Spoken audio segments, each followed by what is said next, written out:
This video is about the steps involved in the protocol for performing complete and comprehensive transthoracic echocardiography, which meets the current standards of American Society of Echo. We will also discuss basic probe position and major structures visible in each echo window. In the end, there will be a summary of the protocol to keep it as a reference in your echo lab. Before you start, ECG leads must be attached to every patient. So let's start with recording the parasternal long axis, with the patient lying in left lateral position. This window is obtained by placing the probe in fourth left intercostal space with pointer towards right shoulder. First step of the protocol is to record 2D image of parasternal long axis with increased depth so we may not miss the pericardial effusion. In the next step, record the same with the normal depth. These are the key structures visible in parasternal long axis view. You can see part of anterior septum, posterior wall, aortic valve, and mitral valve here. Now apply color Doppler separately on mitral valve, aortic valve, and interventricular septum. Now in the next step, apply M mode on LV cavity. Then apply M mode on the mitral valve. This is the normal pattern of mitral valve opening and closing. Now apply M mode on the aortic valve and take measurements for the aortic and LA diameter and aortic valve opening. Now from the parasternal long axis, move the ultrasound beam towards RV inflow to get the RV inflow view by tilting tail down towards left shoulder directing towards patient's right hip. In RV inflow view, we can appreciate anterior and posterior leaflets of tricuspid valve. And this is the only view to visualize posterior leaflet of tricuspid valve. Apply color Doppler on the tricuspid valve, and get continuous wave Doppler through the tricuspid valve. Return back to parasternal long axis and get the RV outflow view by angling beam towards left shoulder, that is by moving tail away from the left shoulder. In RV outflow view, you can visualize pulmonary valve along with main pulmonary artery. Apply color Doppler on the pulmonary valve, and then continuous wave Doppler through the pulmonary valve. Now it's time to take the LV measurements in diastole. Measure the thickness of septum, posterior wall, and LV internal diameter at the level of mitral valve leaflet tip. Now take the same three measurements in systole. Measure proximal RVOT. Zoom aortic valve and measure LVOT and aortic valve annulus. Then measure sinotubular junction, sinuses of Valsalva and ascending aorta. Here we are finished with parasternal long axis. Next major window is parasternal short axis. From parasternal long axis, rotate pointer of the probe towards left shoulder, and then move towards base or apex to get different levels. Now record a parasternal short axis at the level of aortic valve. These are the major structures which we can appreciate in parasternal short axis. You can appreciate all the three cusps of aortic valve here. Apply color Doppler on the aortic valve. Then focus on pulmonary valve and apply color Doppler. And then apply continuous wave on pulmonary valve. In the next step, focus on tricuspid valve and record its 2D image. In this view, you can appreciate anterior and septal leaflet of the tricuspid valve. Apply color Doppler on tricuspid valve, and then continuous wave Doppler on the tricuspid valve. Now come to the parasternal short axis at the level of mitral valve by angling ultrasound beam apically towards mitral valve. You can appreciate anterior and posterior mitral leaflets with all the three scallops, as you can see, starting laterally from A1 to A3 and P1 to P3. It's worth mentioning here that, in parasternal long axis view, we can see only A2 and P2. In apical 2-chamber view, we can identify P1, A2 and P3. And in apical 4-chamber, we can see P1, A2 and A3. Returning back to short axis of mitral valve, next step is to apply color Doppler.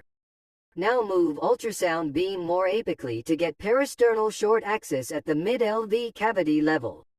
Look keenly for any wall motion abnormality here.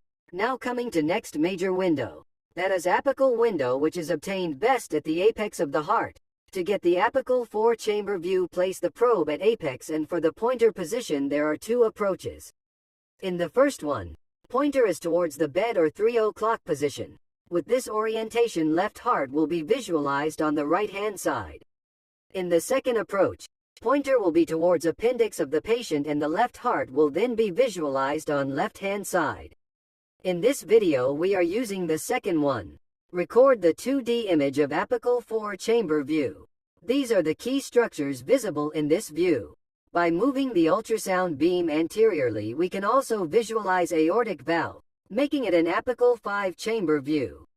Coming back to 4-chamber view, apply color Doppler on mitral valve.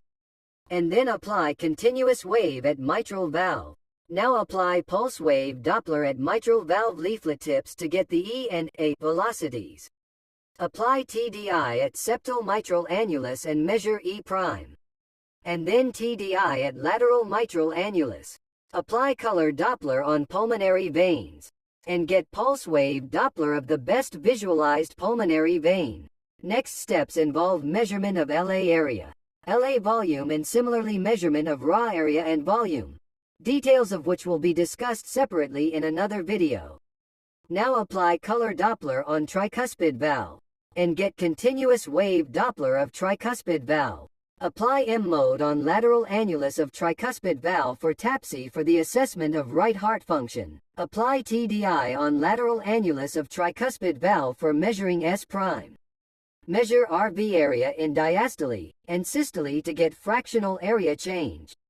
Now coming to apical 3-chamber view. From the apical 4-chamber view, rotate the probe towards right shoulder to get the apical 3-chamber view. Apply color Doppler on aortic valve. Get continuous wave Doppler through aortic valve. Measure IVRT. It can also be measured from apical 5-chamber view. Here is the diagram to better visualize measurement of IVRT. Apply color Doppler on mitral valve.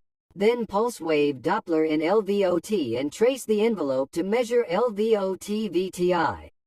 Next step is to record apical 2-chamber view, which is obtained by rotating the probe further towards left shoulder. Apply color Doppler on mitral valve. Remember this figure for the assessment of wall motion abnormality and the coronary territory involved. Next major window is subcostal. To get subcostal 4-chamber view, place the probe at epigastrium with patient in supine position. Pointer at 3 o'clock. Tilt probe anteriorly, and move ultrasound beam in between suprasternal notch and left clavicle. Record its 2D image. This view is particularly helpful for measuring RV thickness and to see atrial septal defect. Apply color on interatrial septum to look for any septal defect. Get pulse wave Doppler on septum to look for any blood flow across septum. To visualize IVC, rotate pointer anti-clockwise to about 12 o'clock. Then tilt probe superiorly with beam directed through the abdomen. Adjust beam slightly towards IVC, that is towards right lateral, to get good image. Record the image of IVC and hepatic veins. Apply color Doppler. Get pulse wave Doppler on hepatic veins. Apply M-mode on IVC to measure and check for collapsibility of IVC. Visualize the aorta by angling the beam towards left side, that is left lateral, and record abdominal aorta. Apply color Doppler on abdominal aorta. Apply pulse wave Doppler on abdominal aorta. Now coming to suprasternal window, which is obtained by placing the probe at suprasternal notch with patient in supine position, and pointer towards chin. It is best to visualize the arch of aorta. Apply color Doppler on arch and descending aorta.